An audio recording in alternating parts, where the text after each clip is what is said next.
Hello friends, स्वागत है आपका हमारे YouTube channel GK with me में। तो आज की इस क्लास में हम पढ़ना शुरू करेंगे डिजास्टर मैनेजमेंट के बारे में। जैसा कि मैंने आपको कहा था कि मैं आपको डिजास्टर मैनेजमेंट के कुछ टॉपिक्स कराऊंगी, मतलब कंप्लीट डिजास्टर मैनेजमेंट कराऊंगी। तो जितना टॉपिक मैं कवर कराती जाऊंगी, क्योंकि ये बहुत ज़्यादा सिलेबस नहीं है, आपका ईवीएस का सिलेबस बहुत ज़्यादा है, तो ये आपका कुछ क्लासेस में ही कंप्लीट हो जाएगा। तो इस क्लास में मैं आपको बहुत सारा पोर्शन जो है वो कंप्लीट करा दूंगी। उसमें आपका पूरा का पूरा नेचुरल डिजास्टर कंप्लीट हो जाएगा। इसमें जैसे बाढ़ आती है, जिस तरीके से साइक्लोन आते हैं, लैंडस्लाइड होता है, उन सब के बारे में डिटेल से हम जानेंगे इस क्लास में। यहाँ पर मैंने पूरा कंप्लीट लिखा है। पहले मैं आपको बता देती हूँ कौन से एक्ट आए थे। इसके बाद यहाँ पर एक्ट के बाद में राज्य सरकार क्या काम करती है, जिला स्तर पर क्या काम होते हैं, स्थानीय स्तर पर कौन काम करता है, इससे रिलेटेड जितनी भी आपदाएं हैं, मैन मेड है, नेचुरल है, नेचुरल में जैसे बाढ़ है, चक्रवात है, सूखा है, इन सब के बारे में जानेंगे। अर्थक्वेक के बारे में कंप्लीट हम जानेंगे, जो आपके एग्जाम के पॉइंट ऑफ व्यू से जरूरी है। इसमें मैंने मोस्ट ऑफ स्टैटिक जो पार्ट है वो लिखा है, क्योंकि मुझे ऐसा लगता है कि इसमें ना स्टैटिक पोर्शन ज़्यादा पूछा जाएगा और वैसे आपका कंसेप्चुअल भी इसमें क्लियर हो जाएगा। ठीक है, जो एग्जाम के पॉइंट ऑफ व्यू से जरूरी है, मैंने इसमें सिर्फ वही बातें नोट की हैं। जैसे किस तरीके से यहाँ पर अर्थक्वेक को कितने जोन्स में बांटा गया, कहाँ पर सबसे ज़्यादा अर्थक्वेक आता है, बाढ़ कहाँ पर सबसे ज़्यादा आती है। ठीक है, तो इसके बाद में हम यहाँ पर इसके बाद हम पढ़ लेंगे जैसे चक्रवात यानी कि साइक्लोन्स के बारे में, कहाँ पर कौन से साइक्लोन को क्या कहा जाता है, क्या रीज़न होते हैं इसके, कहाँ सबसे ज़्यादा साइक्लोन आते हैं, इनके बारे में। ठीक है, इसके बाद हम पढ़ेंगे लैंडस्लाइड वगैरह के बारे में। फिर मैंने इसके बाद में कुछ फैक्चुअल पॉइंट्स लिखे हैं। ये देखिए, सबसे ज़्यादा अर्थक्वेक कहाँ पर आता है, सबसे पहले कहाँ आया था, या फिर रिसेंट में अर्थक्वेक कौन सा आया है, सबसे बड़ा अर्थक्वेक कौन सा आया, फ्लड कहाँ पर है, इस तरीके के पॉइंट मैंने यहाँ पर लिखे हैं। कौन सी कमेटी बनी थी। तो ये क्लास ना आपके लिए बहुत हेल्पफुल रहेगी। और इसके जो नोट्स अगर आपको चाहिए तो आप हमारा जो टेलीग्राम चैनल है उसको ज्वाइन कर सकते हैं, वहाँ पर आपको ये PDF देखने को मिल जाएगी। तो स्टार्ट कर देते हैं हम आज की क्लास। ये क्लास आपकी लेंथी रहेगी, बट इस क्लास से आप बहुत कुछ सीखेंगे। इसके बाद कुछ ही टॉपिक्स रहेंगे जो मैं आपको एक क्लास में जैसे बड़ी बड़ी क्लासेस बनाकर उसमें कंप्लीट करा दूंगी। इससे आपका ज़्यादा टाइम भी वेस्ट नहीं होगा और आपका सिलेबस भी जल्दी कवर हो जाएगा। ठीक है, तो स्टार्ट कर देते हैं। यहाँ पर सबसे पहले आप देख रहे हैं कि डिजास्टर, यहाँ पर डिजास्टर जो है डस प्लस एस्टर से मिलकर बना है, और ये कौन सी भाषा का शब्द आपके फ्रेंच वर्ड है। तो आपको ये बात सबसे पहले याद रखनी है कि डिजास्टर किसका शब्द है, फ्रेंच भाषा का शब्द है। और ये इसका मतलब क्या है, डस प्लस डस एस्टर। डस का मतलब होता है अशुभ और एस्टर का मतलब होता है सितारा। तो यहाँ पर ये क्या होगा, फ्रेंच वर्ड है और ये डस प्लस एस्टर है, यानी कि अशुभ सितारा है। मैनेजमेंट क्या होता है, ये गंभीर प्रॉब्लम होती है एक तरीके की। तो ये डिजास्टर होते क्या है, ये बहुत ऐसी प्रॉब्लम होती है जिससे मानव का जो भौतिक है, फिजिकल, यानी कि जिस तरीके से मानव को फिजिकली क्या करता है, इफेक्ट करता है, आर्थिक इफेक्ट करता है और पर्यावरण पर बहुत बुरा प्रभाव डालता है। अब मान लीजिए कोई भी डिजास्टर आती है, ठीक है, उससे जिस तरीके से तहस नहस हो जाता है, कहीं जिस तरीके से बिल्डिंग्स गिर जाती हैं, भूकंप आता है, तो इस तरीके की प्रॉब्लम क्रिएट हो जाती हैं और आर्थिक प्रॉब्लम क्रिएट होती है। आर्थिक प्रॉब्लम कैसे क्रिएट होंगी, जैसे आपका कोरोना आया था, तो कोरोना ने क्या किया, इकोनॉमी को बहुत ज़्यादा वीक कर दिया। तो वो भी एक तरीके की क्या थी, डिजास्टर थी। उसको हम मैन मेड डिजास्टर बोल सकते हैं। ये क्या होता है, ये पर्यावरण पर क्या करते हैं, बुरे प्रभाव डालती है ये जितनी भी डिजास्टर है। ठीक है, हमें क्या करना चाहिए, इसके मैनेजमेंट के लिए तैयार रहना चाहिए। जो ये अशुभ सितारा है, इसके मैनेजमेंट के लिए हमें क्या रहना चाहिए, तैयार रहना चाहिए। तो डिजास्टर मैंने आपदा और मैनेजमेंट मैंने उसके लिए तैयार रहना। तो हमें डिजास्टर के लिए क्या रहना है, तैयार रहना है। डिजास्टर के लिए क्या करनी है, मैनेजमेंट करनी है। ठीक है, इसके बाद है मानव व प्रकृति के कारण अगर कोई नेगेटिव इफेक्ट पड़ता है, तो इसके ना कुछ स्टेजेस है। जैसे एक्सट्रीम इवेंट क्या होते हैं, नेगेटिव इफेक्ट, हैजार्ड क्या होता है, आपदा क्या होती है। तो जब यहाँ पर मानव और प्रकृति के कारण अगर कोई नेगेटिव इफेक्ट हो रहा है, तो वो क्या होगा, एक्सट्रीम इवेंट होता है, यानी कि चरम घटना होती है। जिस तरीके से आपको मैंने अभी बताया ही है कि जो डिजास्टर होता है वो नेचुरल भी हो सकता है और मैन मेड भी हो सकता है। जब इन दोनों के कारण कोई हमारे एनवायरनमेंट पर किस तरीके का कोई गलत इफेक्ट पड़ रहा है, नेगेटिव इफेक्ट पड़ रहा है, तो वह क्या होगा, एक्सट्रीम इवेंट होगा। तो ये क्या होती है, उसकी चरम घटना होती है। बट अगर यह नेगेटिव इफेक्ट मानव सह नहीं पा रहा है, तो वो उसमें इतना ज़्यादा, मतलब बहुत ज़्यादा ऐसी कंडीशन नहीं थी कि वो सहनीय ना हो। यहाँ पर अगर ऐसा कोई नेगेटिव इफेक्ट है जो हमसे क्या नहीं हो रहा, सहन नहीं हो पा रहा है, तो उसे हम हैजार्ड बोल देते हैं, यानी कि प्रकोप बोल देते हैं। बट ये आपदा जितना खतरनाक नहीं होता है। ठीक है, ये वैसे तो हमारे लाइफ के ऊपर नेगेटिव इफेक्ट डालता है, मानव के लिए सहनीय नहीं होता है। ठीक है, तो ये क्या है, आपका हैजार्ड में आता है। सबसे पहले हमने क्या पढ़ा, एक्सट्रीम इवेंट वाला पढ़ा जो नेगेटिव इफेक्ट डालेगा बट सहनीय होगा। सेकंड में हमने पढ़ा है जो हैजार्डस होता है, जिसको सहन कर पाना थोड़ा कठिन होता है। इसके बाद यहाँ पर थर्ड पॉइंट है जो आपके आपदा से रिलेटेड है। ये तब होता है ऐसी घटनाएं जो मानव बस्ती तक पहुंच जाए, यानी कि जैसे मान लीजिए बाढ़ आ गई और आपकी बस्ती तक पहुंच गई, आपके घरों तक पहुंच गई है और वो क्या कर रही है, आपको बहुत ज्यादा बुरे तरीके से इफेक्ट कर रही है, तो उसे हम क्या कहेंगे, आपदा कहेंगे। ठीक है, जैसे भूकंप है वो आपके घरों को गिरा देते हैं, आपके आसपास के एरिया में बहुत ज्यादा एक तरीके का डिस्ट्रक्शन हो जाता है, तो उसको भी हम क्या कहेंगे, आपदा कहेंगे। ठीक है, तो ये बहुत ज्यादा भयानक होती है आपदा। तो सबसे पहले हमने 3 पॉइंट्स पढ़े इसमें, एक्सट्रीम इवेंट, इसके बाद हैजार्ड एंड देन आपदा। सभी एक्सट्रीम इवेंट क्या हो सकते हैं, हैजार्ड हो सकते हैं। जितने भी एक्सट्रीम इवेंट हैं, ये वाले जितने भी एक्सट्रीम इवेंट हैं ये खतरनाक हो सकते हैं, नेगेटिव, ये दोनों मतलब सेम हो सकते हैं। इसके बाद यहाँ पर इसके डेवलपमेंट के लिए कुछ काम किए गए। 2002 में सबसे पहली बार आपदा मंत्रालय बनाया गया। तो ये बात याद रखनी है, यहाँ पर ये जितने भी मैं आपको एक्ट और ये मंत्रालय वगैरह के बारे में बताऊंगी ना, ये बहुत इंपॉर्टेंट रहेंगे आपके एग्जाम के लिए, क्योंकि मुझे लगता है कि आप पता सीधी डेफिनेशन ही पूछ ले आपसे कि कौन सा किसके लिए कौन सा एक्ट कब आया था, क्योंकि आपने देखा होगा कि आपके जो सिलेबस है वहां पर ईवीएस में भी बहुत सारे एक्ट दिए गए हैं, सारे के सारे एक्ट उठाकर सिलेबस में रख दिए हैं। ठीक है, तो यहाँ पर सबसे पहले 2002 में सबसे पहले 2002 से पहले, यानी कि ऐसा ये 2002 से पहले क्या मतलब जितने भी आपदा कृषि मंत्रालय थे, जितने भी आपदा मंत्रालय था, जो भी आपदा का सिस्टम था वो किसके अंडर आता था, कृषि मंत्रालय के अंडर आता था। तो 2002 से पहले भी था, इसके लिए पहले भी काम किया गया था। ठीक है, और इसका जो डिपार्टमेंट है वो चेंज किया गया 2002 में। ठीक है, पहले ये किसके अंडर आता था, कृषि मंत्रालय के अंतर्गत, लेकिन अब ये किसके अंतर्गत आता है, इसे गृह मंत्रालय के अंतर्गत कर दिया गया। तो आपसे पूछा जाए कि जो आपदा है या डिजास्टर है वो किसके अंडर आती है, तो ये आती है आपके यहाँ पर गृह मंत्रालय के अंडर। पहले ये किसके अंडर थी, कृषि मंत्रालय के अंडर थी।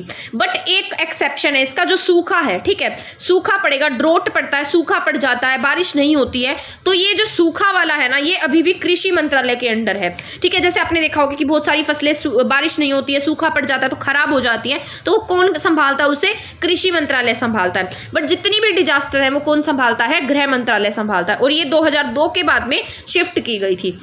ये बातें आपको याद रखनी है। इसके बाद इसके लिए जो एक्ट बनाया गया है, याद रखना है, एक्ट कब आया है इस आपदा के लिए, 2005 में 23 दिसंबर 2005 को राष्ट्रीय आपदा प्रबंधन अधिनियम लाया गया, यानी कि राष्ट्र आपदाओं से निपटने के लिए एक मैनेजमेंट एक्ट लाया गया। और ये कब आया था, 2005 में आया।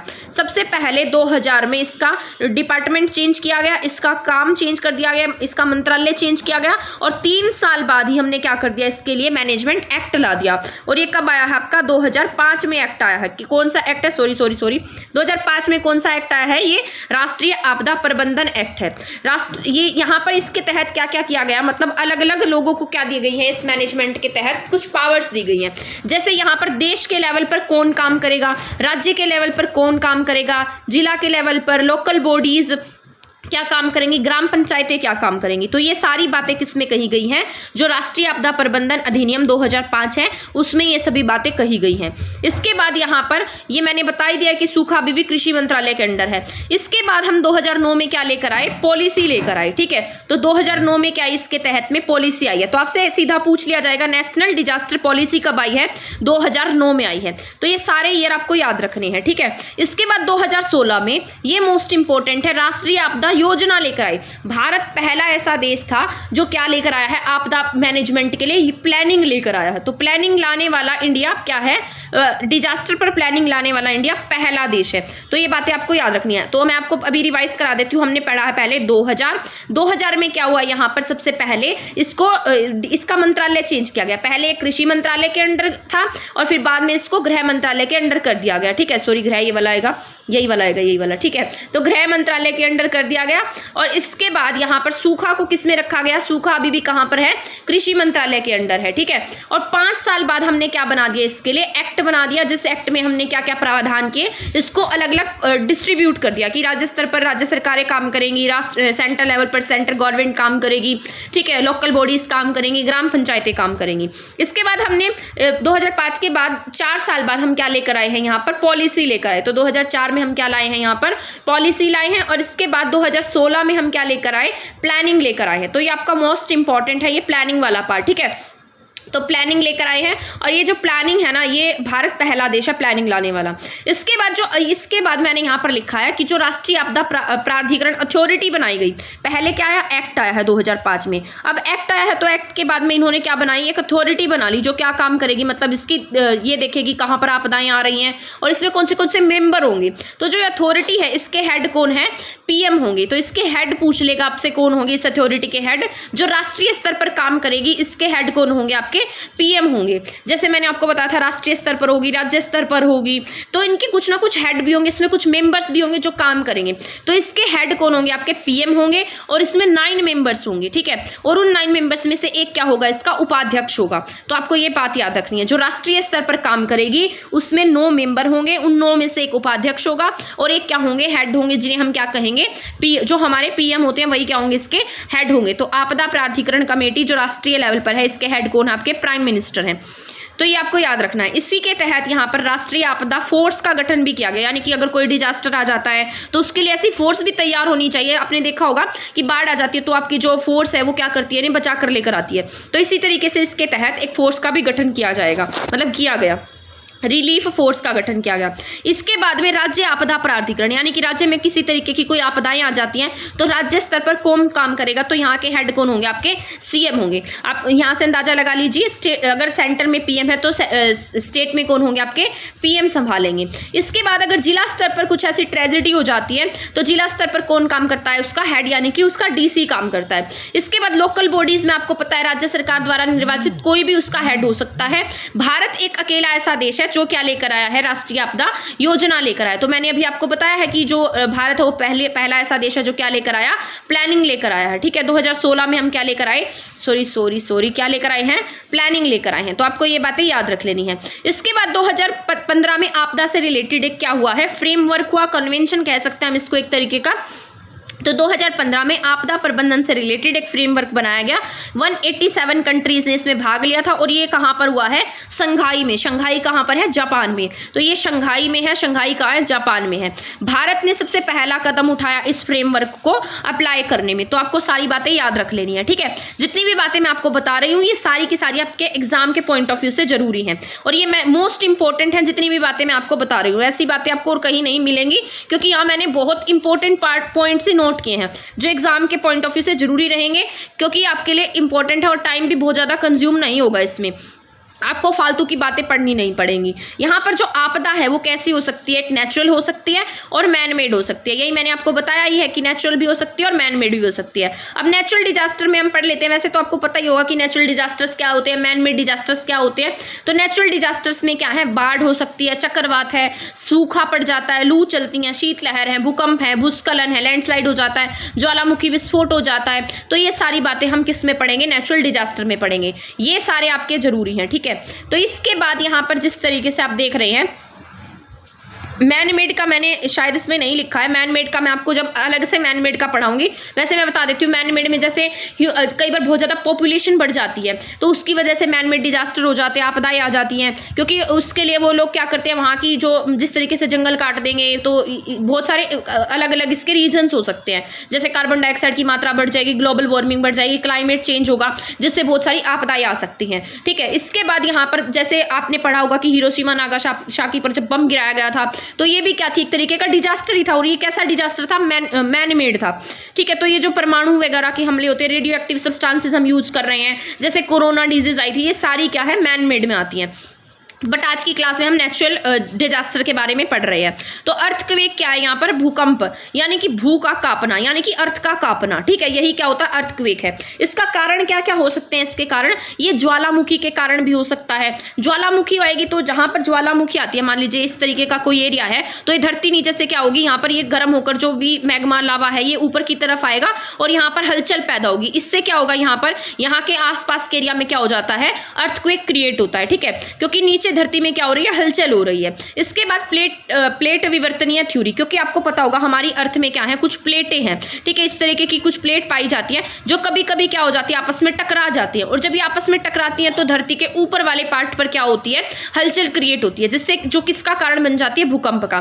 भ्रंश घाटियां भी इसका कारण होती है, क्योंकि इस तरीके की भ्रंश घाटियां होती हैं, बीच में कुछ गैप होता है और यहाँ पर जो है ये धंसती चली जाती है। इसकी वजह से यहाँ पर भी क्या हो सकता है, ये जो यहाँ पर भी प्लेट की घटनाएं घट सकती हैं और इससे जो आपके भूकंप का खतरा है वो बन सकता है। अब भूगर्भिक गैसों का फैलाव, यानी कि अर्थ में बहुत ज़्यादा क्या हो गई है, गैसेज हो गई हैं, जिसकी वजह से क्या हो सकते हैं, भूकंप आ सकते हैं। अब यहाँ पर पढ़ लेते हैं कि जो भूकंप है ना उसका सेंटर कौन सा होता है, इसका एपी सेंटर कौन सा होता है, यही इंपॉर्टेंट है आपके।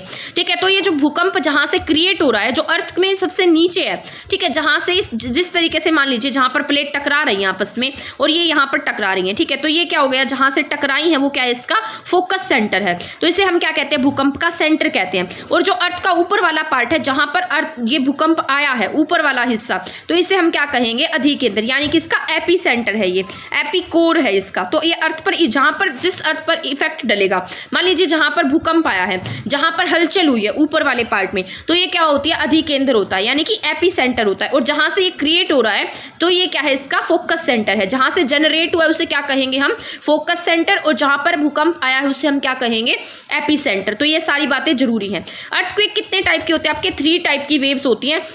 एक यहाँ पर प्राइमरी वेव्स है, इसके बाद सेकेंडरी वेव्स है, इसके बाद सरफेस वेव है। ठीक है, तो प्राइमरी वेव्स जो होती है वो सबसे तीव्र होती है, यानी कि बहुत फास्ट होती है, बट इतनी ज़्यादा खतरनाक नहीं होती है। इसके बाद सेकेंडरी को हम गौण तरंगे भी कहते हैं, ये एवरेज वेव्स हैं। इसके बाद है सरफेस वाली। सरफेस वाली जो होती है ये लॉन्ग टाइम पीरियड के लिए रहती है, स्लो वेव होती है ये। ठीक है, कैसी रहेंगी, ज़्यादा टाइम पीरियड के लिए रहती है सरफेस में। ठीक है, तो ये लॉन्ग टाइम की होती है और पीरियड वेव्स होती हैं। ठीक है, तो आपको ये याद रखना है। बीच वाली क्या आपकी एवरेज वाली है और लास्ट वाली आपकी लॉन्ग टाइम के लिए रहेंगी। भूकंप की ऐसी तरंगें जो सरफेस, ये बात याद रखनी है, ये जितने भी पॉइंट आपको याद रख लेने हैं कि भूकंप की ऐसी तरंगें जो सरफेस और वाटर दोनों पर आ सकती है, यानी कि सरफेस में भी हानि पहुंचा सकती है और वाटर में भी। तो ये भूकंप की जो वेव्स है दोनों जगह जाएंगी, तो ये पी वेव्स होती हैं। ठीक है, एस कौन सी है, एस ऐसी है जो लिक्विड पर इफेक्ट नहीं डाल सकती, यानी समुद्र में, नदियों में, यहाँ पर ये भूकंप क्रिएट नहीं कर सकती। ठीक है, सबसे अधिक हानिकारक वेव्स मैंने लिखा है, जो सरफेस वेव है वो क्या आपकी सबसे हानिकारक है और लॉन्ग टाइम पीरियड के लिए रहती है। तो सबसे हानिकारक कौन सी है, सरफेस वेव है, जो ज्यादा समय के लिए रहती है। इसके बाद है, अगर भूकंप आता है तो भूकंप आने से पहले जो अर्थ है, यहाँ पर हमारे एनवायरनमेंट में रेडोन गैस जो है इसकी मात्रा बढ़ जाती है। और आपने देखा होगा कि जो जीव जंतु हैं इन्हें भी सबसे पहले पता लग जाता है, भूकंप आने के पहले इन्हें पता लग जाता है कि यहाँ पर कुछ ना कुछ ट्रेजेडी होने वाली है, कुछ ना कुछ आपदा आने वाली है, डिजास्टर होने वाला है। तो इसका जो मापन है, अब हम पढ़ लेते हैं इसके मापन के बारे में, यानी कि हम इसे कैसे मापते हैं। जैसे सेस्मियोग्राफ है, सिस्मियोग्राफ से हम इसे मापते हैं और इसके लिए कुछ अलग अलग स्केल यूज किए जाते हैं, जैसे फेरल स्केल है, रिक्टर स्केल है, मर्केली स्केल है। तो ये तीनों स्केल क्या है, किसको मापन के हैं, ये अर्थक्वेक के मापने के। मान लो आपसे सेस्मियोग्राफ ना दे और आपको ये स्केल दे दे और आपने पढ़े ना हो, तो आप इसको कैसे टिक कर पाएंगे। तो यहाँ पर फेरल स्केल है, रिक्टर स्केल है, मर्केली स्केल है, तो ये सभी किसके लिए इंपॉर्टेंट है, अर्थक्वेक के लिए। ठीक है, इसके बाद है भारत में भूकंप कैसे आता है, कहाँ पर सबसे ज्यादा भूकंप आता है, कौन सी वेव्स खतरनाक होती हैं, कितने जोन में से बांटा गया। भारत में जो भूकंप आता है वो भ्रंश की वजह से ज्यादा होता है। ठीक है, जो भ्रंश वगैरह घाटियां हैं, रिफ्ट वैलीज हैं, उनकी वजह से होता है। यहाँ पर ये जो सब यहाँ पर मैंने लिखा है, जिस तरीके से प्रायद्वीपीय पठार है, यहाँ पर भूकंप आएगा, यहाँ पर इस तरीके से, यहाँ पर मैंने ये प्लेट्स वगैरह बनाई थी, तो ये प्लेट ऊपर की तरफ खिसकती जा रही है। इसलिए आपने देखा होगा कि जो हिमालय है वो अपनी स्थिति से ऊपर होता जा रहा है, हर साल ये कुछ ना कुछ पॉइंट सरक जाता है। ठीक है, तो यहाँ पर ईयर ये 45 mm खिसक रहा है। तो ये सारी, ये जो इस तरीके से मान लीजिए ये जो प्लेट्स हैं ये ऊपर की तरफ जा रही है, प्रायद्वीपीय पठार से कहां जा रही है, ऊपर की तरफ जा रही है, जिससे हिमालय की स्थिति भी क्या हो रही है, ऊपर की तरफ बढ़ती चली जा रही है। अब यहाँ पे जो यहाँ पर लिखा है, भ्रंश रेखा के कारण नदी के, जैसे आप मान लीजिए कोई रिवर है, रिवर के आसपास इस तरीके का एरिया है, यहाँ बाढ़ वगैरह आ गई है या मिट्टी वगैरह भर गई है, ये जो बीच में नीचे की तरफ धंस जाती है, तो इससे क्या होता है, मतलब भूकंप वगैरह का खतरा बन जाता है। नदी के पास पहाड़ या ऊंचे भाग हो जाते हैं, ठीक है, जिससे बाढ़ आने पर मिट्टी ऐसी बन जाती है और मिट्टी अंदर की तरफ धंस जाती है, जिससे यहाँ पर क्या होती है, वेव्स क्रिएट हो जाती हैं। तो ये सब क्या है, यहाँ पर भ्रंश घाटी के कारण क्या है, यहाँ पर इस पार्ट में भ्रंश, ये रिफ्ट वैली ज्यादा पाई जाती है और यहाँ पर इसी वजह से क्या आते हैं, अर्थक्वेक आते हैं। इसके बाद हिमालय जो है, ये मैंने हिमालय के बारे में लिखा है, यहाँ पर वेव क्रिएट होंगी, जिससे क्या होगा, भारतीय प्लेट टूटने का खतरा बन जाएगा, जिससे क्या होता है, यहाँ पर भूकंप का खतरा भी बन जाता है। इसके बाद है हिमालय। हिमालय क्या है, भारतीय प्लेट ऊपर की ओर कन्वर्जेंस की तरफ है। मैंने अभी आपको बताया, ये जो पठार था हमारा प्रायद्वीपीय पठार, इसके पास मान लो भूकंप क्रिएट हुआ है, तो ये प्लेटें ऊपर की तरफ जाएंगी और ये प्लेट जब ऊपर की तरफ खिसकती है तो हिमालय की जो स्थिति है वो और ऊपर की तरफ जाती जा रही है और भारतीय प्लेट ऊपर की तरफ क्या कर रही है, कन्वर्जेंस कर रही है। इसकी तरफ हिमालय की तरफ जैसे हिमालय ऊपर उठता जा रहा है, इससे क्या हो रहा है, भूकंप क्रिएट हो रहा है। ये जो कन्वर्जेंस थ्योरी है, इसी से क्या होता है, आपका भूकंप क्रिएट हो रहा है। ठीक है, ये थ्योरी आपसे नहीं पूछेगा, ये मैंने आपको समझाने के लिए बताया है। इंडिया में जो भूकंप है उसे 5 जोन में बांटा गया है। तो जोन, इनके कुछ जोन है, तो फर्स्ट वाला ज्यादा मतलब खतरनाक नहीं है। सेकंड जोन जो है ना, यहाँ पर ये सबसे लेस खतरनाक है। यहाँ 6 mm की तीव्रता से क्या आता है, भूकंप आता है। जोन 3 7 mm की तीव्रता से आता है। जोन 4 8 mm और जोन 5 सबसे ज्यादा खतरनाक है, जो 10 mm की स्पीड से आता है। सबसे ज्यादा भूकंप कहाँ पर आते हैं, जोन 5 में। जोन 5 में जो भूकंप आते हैं वो सबसे ज्यादा कौन से एरिया में आते हैं इंडिया के, तो आपको याद रखना है, ये जम्मू कश्मीर में है, हिमाचल प्रदेश, उत्तराखंड, सिक्किम और 7 सिस्टर्स। आपको पता होगा ज्यादातर डिजास्टर भी आपके 7 सिस्टर एरिया में होते हैं, बाढ़ वगैरह का खतरा भी यहाँ ज्यादा रहता है।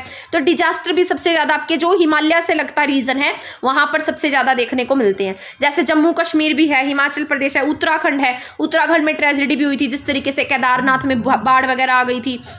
सिक्किम है, 7 सिस्टर्स में आप देखते हैं, असम मेघालय के हिस्से में हर बार कुछ ना कुछ मुसीबतें आती रहती हैं। जैसे अंडमान निकोबार है, और गुजरात में आपने देखा होगा कि यहाँ पर भूकंप आया था, सबसे अधिक भूकंप यहीं पर आते हैं, गुजरात में। ठीक है, तो ये बातें याद रख लेनी है आपको। तो जोन 5 सबसे ज्यादा खतरनाक है, जहां पर सबसे ज्यादा भूकंप आते हैं, और ये वो हिमालयन वाली रीजन्स है। और इसके बाद में यहाँ पर आपके, ठीक है, तो यहाँ पर इस तरीके से अंडमान निकोबार का भी पार्ट है और साथ साथ गुजरात का भी पार्ट है। और जोन 4 में आपकी जो रिफ्ट वैलीज आती हैं, ये सभी आपको याद रखनी है। जोन 3 में आपका प्रायद्वीपीय पठार आता है, इसमें छत्तीसगढ़, MP, गुजरात, महाराष्ट्र वाला हिस्सा आता है। जोन 2 में आपका प्लेन एरिया आता है। ठीक है, इसके बाद जो आपका भूकंप का प्रभाव है वो आपकी लाइफ पे क्या क्या इफेक्ट डालता है, इससे आप जो मतलब रह रहे हैं, आपके रहने का स्थान छिन जाता है आपसे, क्योंकि वहां पर बहुत ज्यादा डिस्ट्रक्शन हो जाती है, लैंडस्लाइड हो सकता है, बाढ़ आ सकती है, सुनामी होती है, समुद्र में भूकंप आ जाता है।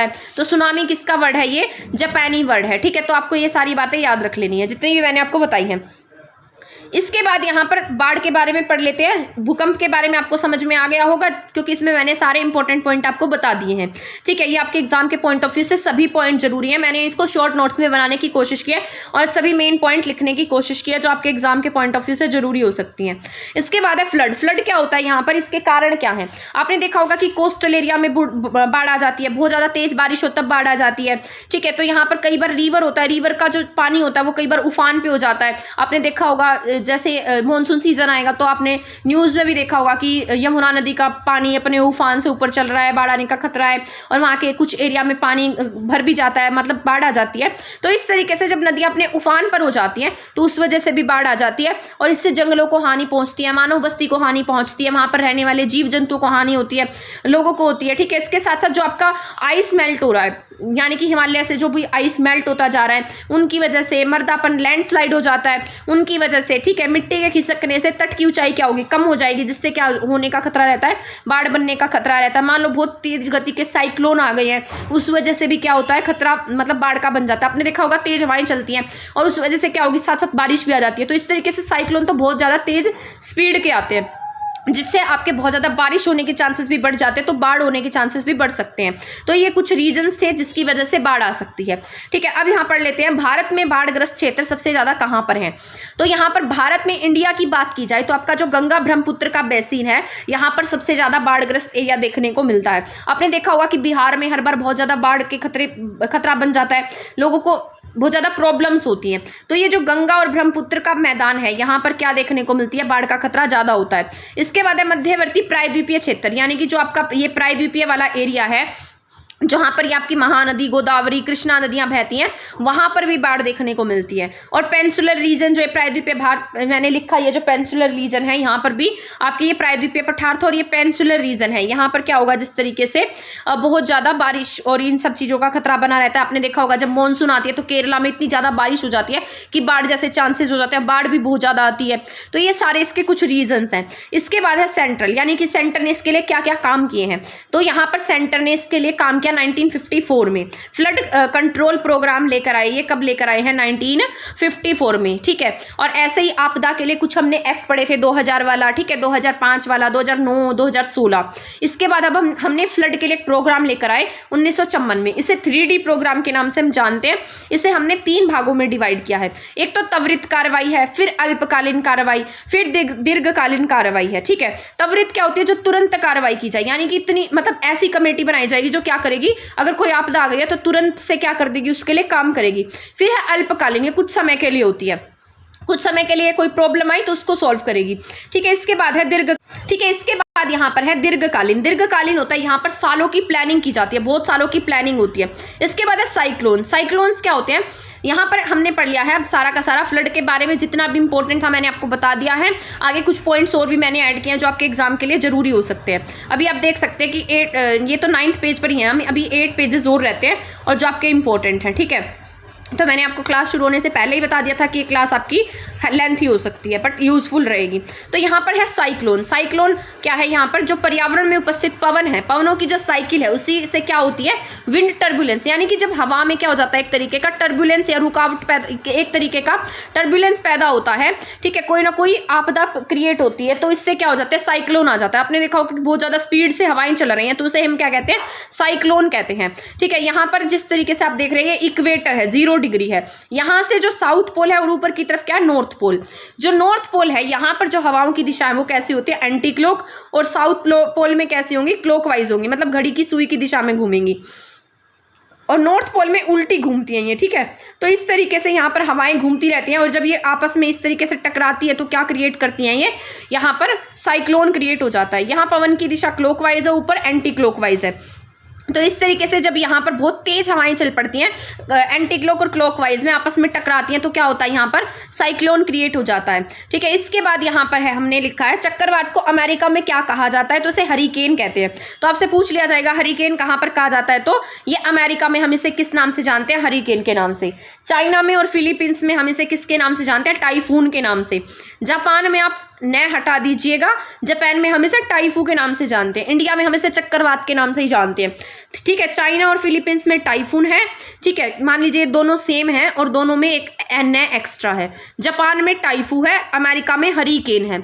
ठीक है, इसके बाद यहाँ पे टोर्नेडो। टोर्नेडो अलग तरीके का होता है। टोर्नेडो यूएसए प्लस ऑस्ट्रेलिया दोनों में हम इसे किस नाम से जानते हैं, टोर्नेडो के नाम से जानते हैं। हमने पढ़ा था अमेरिका में क्या है, अमेरिका में हम इसे हरिकेन कहते हैं, लेकिन यही जब टोर्नेडो बन जाता है, टोर्नेडो कब बनता है ये, जब ये बादल है, बादल के निचले पार्ट से जब अर्थ में एयर जाती है तो इसे हम टोर्नेडो कहते हैं। ठीक है, तो ये टोर्नेडो थोड़ा ज्यादा खतरनाक होता है, एक तरीके से साइक्लोन से ज्यादा खतरनाक होता है, इसलिए हम इसे क्या नाम दिया गया, हमने इसे टोर्नेडो नाम दिया है। बादल के निचले पार्ट से अर्थ तक जो एयर जाता है, ठीक है, यानी कि जो जब यहाँ पर हवाएं चल रही हैं, जैसे मान लीजिए क्लाउड्स है, क्लाउड्स के जो नीचे का पार्ट है, यहाँ से जो हवाएं अर्थ पर जा रही हैं वो उसे क्या कहते हैं, टोर्नेडो। ठीक है, और ये कहां पर देखने को मिलती हैं, यूएसए में, प्लस यूएसए के साथ साथ मैंने लिखा है यहां पर ऑस्ट्रेलिया में। ऑस्ट्रेलिया में जो साइक्लोन्स होते हैं उन्हें वैली वैली के नाम से भी जानते हैं। छोटे साइक्लोन को यूएसए में हरिकेन कहा जाता है, और बड़े जो साइक्लोन्स आते हैं जो बादलों की वजह से आते हैं, बादलों के नीचे जो एयर होती है जो अर्थ तक पहुंचती है उसे हम टोर्नेडो कहते हैं। ऑस्ट्रेलिया में से वैली वैली कहा जाता है। अब यहाँ पर पढ़ते हैं टाइप ऑफ साइक्लोन कौन से होते हैं। टाइप ऑफ साइक्लोन शीतोष्ण कटिबंधीय हैं और उष्ण कटिबंधीय हैं। शीतोष्ण में कौन से आते हैं, टेम्परेट होते हैं, और उष्ण में कौन से होते हैं, ट्रॉपिकल होते हैं। तो ये शीतोष्ण वाले तो आएंगे आपके नॉर्थ साउथ पोल की तरफ, और उष्ण कटिबंधीय वाले आएंगे आपके इक्वेटर और कर्क रेखा और मकर रेखा के बीच में। ठीक है, तो ये रीजन किसका है, साइक्लोन का है। जो शीतोष्ण है, टेम्परेट साइक्लोन है, ये आपके नॉर्थ और साउथ पोल की तरफ यहाँ मैंने लिखे भी हैं, और जो ये ट्रॉपिकल वाले हैं आपके कर्क रेखा और मकर रेखा के बीच जो इक्वेटर का पार्ट है यहाँ पर क्रिएट होते हैं। तो ये बात आपको याद रख लेनी है। आपसे शीतोष्ण पूछेगा तो नॉर्थ और साउथ पोल टिक करेंगे, और आपसे ट्रॉपिकल पूछा जाता है तो कर्क और मकर रेखा के बीच में जो इक्वेटर का रीजन है वहां पर क्रिएट होते हैं। इसके बाद है शीतोष्ण कटिबंधीय चक्रवात, यानी कि वेस्टर्न डिस्टर्बेंस, पछुआ पवनों की वजह से, जो वेस्टर्न डिस्टर्बेंस की वजह से कौन से साइक्लोन बनते हैं, आपके शीतोष्ण कटिबंधीय चक्रवात बनते हैं। उष्ण कटिबंधीय चक्रवात कैसे होते हैं, ये गोलाकार होते हैं। ठीक है, व्यापारिक पवनों के कारण बनते हैं। जो नॉर्थ और साउथ पोल पर साइक्लोन आते हैं ये बहुत ज्यादा, मतलब इनकी स्पीड ज्यादा होती है, बड़े साइक्लोन होते हैं ये, लेकिन ये कम डिस्ट्रैक्ट करते हैं, यानी कि लेस डिस्ट्रैक्टेबल है। लेकिन जो आपके उष्ण कटिबंधीय वाले चक्रवात हैं वो कैसे है, हाईली डिस्ट्रैक्टेबल है, बहुत ज्यादा नुकसान करते हैं वो। ठीक है, नॉर्थ और साउथ पोल वाले ज्यादा खतरनाक नहीं होते हैं, लेकिन आपको याद रखना है जो आपके एरिया में कर्क रेखा और मकर रेखा के बीच में इक्वेटर वाले रीजन में आएंगे वो बहुत ज्यादा खतरनाक है, यानी वो छोटे हैं बट हैं खतरनाक। लेकिन नॉर्थ साउथ पोल वाले बड़ी हैं, बड़ी स्पीड से आते हैं बट लेस डिस्ट्रक्टिव हैं। इसके बाद है उष्ण कटिबंध छोटे साइक्लोन ग्रेटर यहाँ पर डिस्ट्रक्टेबल, ठीक है। इसके बाद है भारत में कोल्ड मंथ में जो बारिश होती है, यानी कि जो ठंडे मौसम में बारिश होती है, आप सभी को पता है पश्चिमी विक्षोभ से होती है, और इसके लिए कौन जिम्मेदार है? शीतोष्ण कटिबंध साइक्लोन जिम्मेदार है, ठीक है। इसका जो पार्ट होता है, इसका जो पार्ट है, मतलब शीतोष्ण कटिबंधीय कैसे होते हैं? वी शेप के होते हैं, आपको याद रख लेना है। भारत में साइक्लोन उष्ण कटिबंधीय साइक्लोन आते हैं, तो आपको ये बात याद रखनी है। इंडिया में जो साइक्लोन है वो कैसे हैं? उष्ण कटिबंधीय हैं, शीतोष्ण नहीं है, क्योंकि हम कर्क रेखा के ऊपर ही, मतलब हमारे यहाँ से कर्क रेखा गुजरती है, तो आपको अंदाजा हो गया होगा कि हमारे यहाँ पर साइक्लोन भी कैसे हैं? उष्ण कटिबंधीय हैं। इसके बाद यहाँ पर बस मैंने इस तरीके का फोटो बनाया कि यहाँ पर इस तरीके से जो पवनें हैं वो क्लॉकवाइज एंटी क्लॉकवाइज चलती हैं, लो प्रेशर बनता है, जिसकी वजह से यहाँ बारिश आती है, गर्मी ज़्यादा हो जाती है, तो यहाँ पर साइक्लोन वगैरह ज़्यादा होती है, ठीक है। तो ये बात बताइए मैंने यहाँ कर्क रेखा और मकर रेखा के बीच इक्वेटर वाले पार्ट में। इसके बाद है भारत में उष्ण कटिबंधीय क्षेत्र में सबसे ज़्यादा साइक्लोन आएंगे, और इनकी जो स्पीड है वो 30 किलोमीटर से 225 किलोमीटर पर आवर तक हो सकती है। वहाँ पर जो आएंगे ना साउथ पोल नॉर्थ पोल में, उनकी स्पीड 500 से 600 किलोमीटर हो सकती है। ओडिशा में साइक्लोन आया था 225 किलोमीटर पर स्पीड से, इसे हमने सुपर साइक्लोन का नाम दिया था। कोल्ड डेज में पश्चिमी विक्षोभ से क्या होती है? बारिश होती है। 1977 में सबसे बड़ा साइक्लोन आया, तो आपको याद रख लेना है। लैंडस्लाइड, अब हम पढ़ते हैं लैंडस्लाइड के बारे में, इंपॉर्टेंट है ये। पहाड़ी इलाकों में जो भूस्खलन हो जाता है, भूस्खलन होता है, पहाड़ वगैरह स्लाइड कर जाते हैं, तो ये सब क्या है? लैंडस्लाइड है। जैसे ये मान लीजिए कोई पहाड़ है, पर्वत है, पठार है, और इस लैंड में क्या है, जो अर्थ में क्या होता है? ग्रेविटेशनल फोर्स होता है। जब ये अर्थ का ग्रेविटेशनल फोर्स इन पहाड़ों को अपनी ओर अट्रैक्ट करने लगता है, खींचने लगता है, खींच लेता है, तो ये जो पहाड़ वगैरह ये नीचे की तरफ चले जाते हैं। इसी से क्या होता है? लैंडस्लाइड हो जाता है, भूस्खलन हो जाता है। जब पहाड़ों की मिट्टी को अपनी ओर खींचते हैं, तो यही क्या है? लैंडस्लाइड है। और माइनिंग से लैंडस्लाइड ज़्यादा होता है, सड़क निर्माण करेंगे तब लैंडस्लाइड ज्यादा होता है। आपने देखा होगा पहाड़ों में सड़क का निर्माण होता है, तो कई बार बहुत ज्यादा लैंडस्लाइड हो जाता है। माइनिंग करते हैं लोग, खनन का काम करते हैं, जिससे कि वहां की मिट्टी कमजोर हो जाती है, पहाड़ पर्वत कमजोर हो जाते हैं, तो वहां से लैंडस्लाइड का खतरा ज्यादा बन जाता है, ठीक है। इसके बाद है लैंडस्लाइड के एरिया कौन से कहां पर लैंडस्लाइड ज्यादा हो सकता है, ठीक है। यहाँ पर हिमालय के रीजन में, ठीक है, नवीन हिमालय में सबसे ज्यादा लैंडस्लाइड होता है। उत्तर पूर्वी जो आपके नॉर्थ ईस्टर्न स्टेट है, यहाँ पर सारी की सारी आपदाएं जो है ना वो ज्यादा ही देखने को मिलेंगी नॉर्थ ईस्टर्न स्टेट्स में। अंडमान निकोबार में, पश्चिमी घाट में, ठीक है।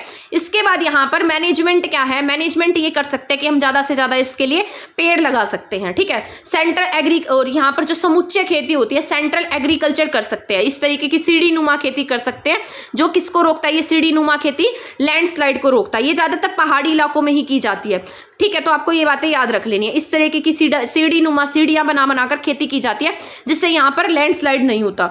तो ये सारी बातें आपको याद रख लेनी है। तो हमने आज इसकी क्लास में नेचुरल डिजास्टर के बारे में जान लिया है, जो आपका इंपॉर्टेंट पार्ट था। बट यहाँ पर कुछ मैंने यहाँ पर और इंपॉर्टेंट पॉइंट्स ऐड किए हैं जो आपके इंपॉर्टेंट, ठीक है। इससे रिलेटेड मैंने यहाँ पर कुछ इंपॉर्टेंट फैक्ट लिखे हैं। जैसे वर्ल्ड में सबसे ज्यादा अर्थक्वेक कहाँ पर आता है? रिंग्स ऑफ फायर में आता है। कंट्री की बात नहीं है यहाँ पर, जो रिंग्स ऑफ फायर की कंट्रीज है ना, वहां पर सबसे ज्यादा क्या आता है? अर्थक्वेक आता है। जो इंडो पैसिफिक रीजन में रिंग ऑफ फायर बनता है, ठीक है, पैसिफिक एरिया में बनता है, वहां पर सबसे ज्यादा अर्थक्वेक आते हैं। तो रिंग ऑफ फायर में, कंट्री नहीं पूछी है यहाँ पर, सिर्फ ये पूछा है कि कहाँ पर आता है, तो रिंग ऑफ फायर में, ठीक है। तो आपको याद रखना है, ये इंडोनेशिया रिंग्स ऑफ फायर का ही पार्ट है, इसलिए मैंने इंडोनेशिया लिख दिया है। भारत में वर्ल्ड में सबसे बड़ा भूकंप कब आया था? 1960 में चिली में आया था, ठीक है। और इसकी जो स्पीड थी वो कितनी थी? 9.4 से 9.6 तीव्रता थी। कब आया? 1960 में, चिली, वोल्डिविया में। इसके बाद है कंट्री कौन सी है? सबसे मतलब ऐसी कंट्री जहां पर सबसे ज्यादा भूकंप आते हैं, तो जापान में। ऐसा माना जाता है कि जापान में डेली 40 से 45 झटके उन्हें भूकंप के लगते हैं, क्योंकि वहां की जो स्थलाकृति है ना वो ऐसी उबड़ खाबड़ है, तो वहां पर जो प्लेट्स वगैरह है वो आपस में टकराती रहती हैं, तो इस वजह से वहां बहुत ज्यादा भूकंप आते हैं। तो ये बात याद रखनी है। कंट्री पूछेगा तो जापान, प्लेस पूछेगा तो रिंग्स ऑफ फायर। इंडिया में सबसे बड़ा भूकंप कब आया था? ये 26 जनवरी 2001 को गुजरात में आया। पूरे इंडिया की बात कर रहा है, लेकिन अगर नेपाल प्लस बिहार की बात करेगा तो 1934 में सबसे बड़ा भूकंप यहाँ पर देखने को मिला था। ये 8 मीटर का था, ठीक है। ये जो आया था यहाँ पर 2001 में, ये हमारे इंडिया का है। वो नेपाल के साथ साथ प्लस बिहार में आया था। और कब आया? 1934 में। 8.0 मीटर का सबसे बड़ा था। लेकिन अगर इंडिया की बात की जाए तो इंडिया में 26 जनवरी 2001 को गुजरात में आया, और इसका जो सेंटर था वो क्या रहा था? कच्छ रहा था, भुज में आया था ये, ठीक है। लेकिन सेंटर का क्या रहा था? कच्छ रहा था। तो आपको याद रखना है। ये सारे पॉइंट मैंने आपको इंपॉर्टेंट पॉइंट लिखे हैं जो जरूरी हैं। यहाँ पर इसके बाद रिसेंट का टॉपिक है, आपने पढ़ा होगा सीरिया में और तुर्की में बहुत ज़्यादा भयंकर तूफान आया था, जिसके लिए इंडिया ने बहुत ज़्यादा हेल्प भी की थी तुर्की की। आपको पता होगा कि तुर्की के साथ हमारे संबंध बहुत ज़्यादा अच्छे नहीं है, लेकिन फिर भी इंडिया ने उसका साथ दिया था। तुर्की जो है पाकिस्तान का दोस्त है, बट फिर भी हमने इसकी बहुत ज़्यादा हेल्प की थी। जब यहाँ 6 फरवरी 2023 को भूकंप आया था, यहाँ पर बहुत ज़्यादा लोगों की डेथ हो गई थी, मतलब और बहुत सारे लोगों के घर भी टूट गए थे। जब आपने फोटो भी देखी होगी किस तरीके से, वो एक बच्ची की फोटो देखी होगी आपने, वो बच्ची बेचारी अकेली सी बैठी थी। तो यहाँ पर ये 7.8 तीव्र गति का भूकंप आया था, ठीक है। कहाँ कहाँ पर? सीरिया में और तुर्की में। कब आया है? 6 फरवरी 2023 को आया है। इसके बाद 2011 में क्या आया? सिक्किम में भूकंप आया था, मतलब यहाँ पर मैंने लिख दिए हैं, ये नेपाल और सिक्किम की सीमा पर आया है। 2015 में भारत और नेपाल में आया। बिहार और यूपी को सबसे ज्यादा इफेक्ट किया इसने। इसके लिए हमने ऑपरेशन मैत्री चलाया था। तो आपसे पूछा जाए ऑपरेशन मैत्री किससे रिलेटेड है, तो ये नेपाल की मदद करने के लिए चलाया था, जब यहाँ पर नेपाल में 2015 में क्या आया? भूकंप आया। तो ये इंपॉर्टेंट है आपका, ठीक है। इसके साथ साथ आपको ये याद रखना है, सबसे पहले जो सबसे बड़ा भूकंप वर्ल्ड में कहाँ पर है, इंडिया में कब आया है, ठीक है, और अब रिसेंट में कहाँ आया है। तो ये सारी बातें आपको याद रख लेनी है। इसके बाद हमने यहाँ पर मैंने लिखा है, फिर ये चमोली उत्तराखंड के एरिया में भूकंप आया 1999 में। 1993 में लातूर में भूकंप आया है। ये ज़्यादा इंपॉर्टेंट नहीं है, आपके जो मेन होता है ना, हमें वही पढ़ना जरूरी होता है। भारत में उत्तर पूर्वी क्षेत्र में भूकंप सबसे ज़्यादा आते हैं, जो नॉर्थ ईस्टर्न स्टेट्स है यहीं पर सब सारी चीज़ें आपको ज़्यादा देखने को मिलेंगी, ठीक है। इसके बाद मैंने यहाँ बाढ़ से रिलेटेड कुछ पॉइंट लिख दिए हैं। भारत में जो बाढ़ से सबसे अधिक प्रभावित इलाका है वो कौन सा? आपका बिहार है। इसलिए यहाँ पर कोसी नदी जो है ना, 1987 में यहाँ पर बाढ़ आई थी कोसी रिवर के कारण। तो सबसे अधिक बाढ़ पूछेगा, सबसे ज्यादा बाढ़ प्रभावित एरिया पूछेगा तो बिहार आएगा। केदारनाथ आपदा, ये इंपॉर्टेंट है आपकी, ठीक है। ये 2013 में आई थी, 16-17 जून 2013 को उत्तराखंड के चमोली वाले इलाके में केदारनाथ आपदा 2013, याद रखना है। जैसे अमरनाथ गुफा की तरह यहाँ पर चोराबाड़ी झील थी, वहां पर बादल फट गया था और बादल फटने से यहाँ पर बहुत सारे लोगों की जान गई थी।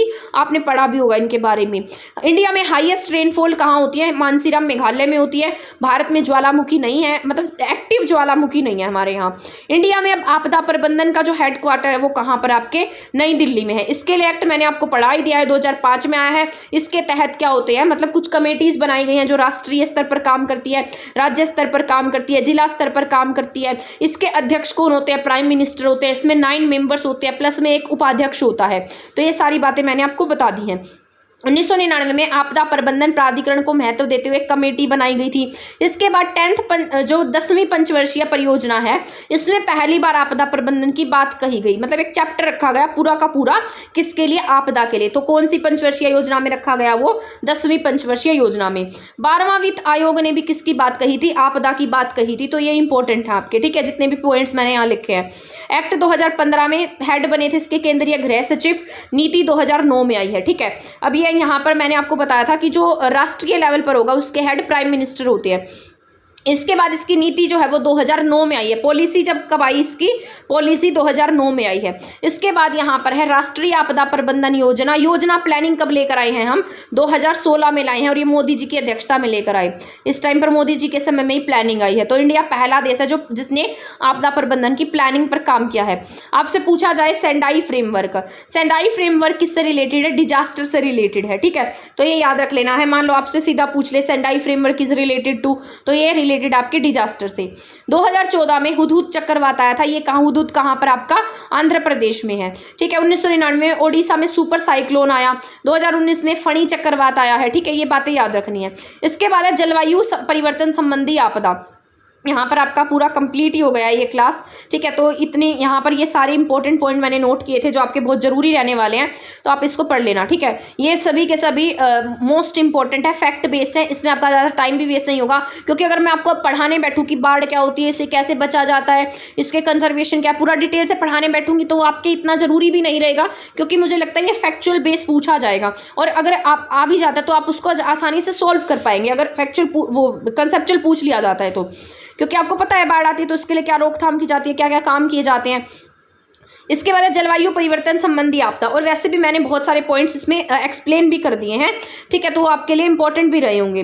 तो इसके जलवायु क्लाइमेट चेंज से संबंधित आपदा, जैसे बाढ़ है, बाढ़ सबसे अधिक हमारे इंडिया में जो बाढ़ है ना उससे सबसे ज़्यादा आपदाएं आती हैं। सेकेंड नंबर पर तूफान से सबसे ज़्यादा आपदाएं आती हैं। सेंडाई फ्रेमवर्क जो है कब लाया गया था? पेरिस समझौते में अपनाया गया इसे। और ये किससे रिलेटेड है? Sendai framework is related to, ये रिलेटेड है आपका डिजास्टर से, ठीक है, भूकंप वगैरह से, डिजास्टर से रिलेटेड है सेंडाई फ्रेमवर्क। कब लाया गया? पेरिस समझौते के दौरान लाया गया था ये फ्रेमवर्क, ठीक है। तो आपकी ये क्लास तो यहीं पर कंप्लीट हो चुकी है। आई होप आपको ये क्लास समझ में आ गई होगी और ये आपके एग्जाम के पॉइंट ऑफ व्यू से जरूरी है। जितने भी मेन पॉइंट्स मैंने आपको बताए हैं इन सबको याद कर लीजिएगा, अपनी नोटबुक में लिख लीजिएगा। इसका PDF मैं आपको अपने टेलीग्राम चैनल पर शेयर कर दूंगी और इससे नेक्स्ट क्लास में मैं आपको पढ़ाऊंगी जैसे मैन मेड डिजास्टर हमारा रह गया उसके बारे में।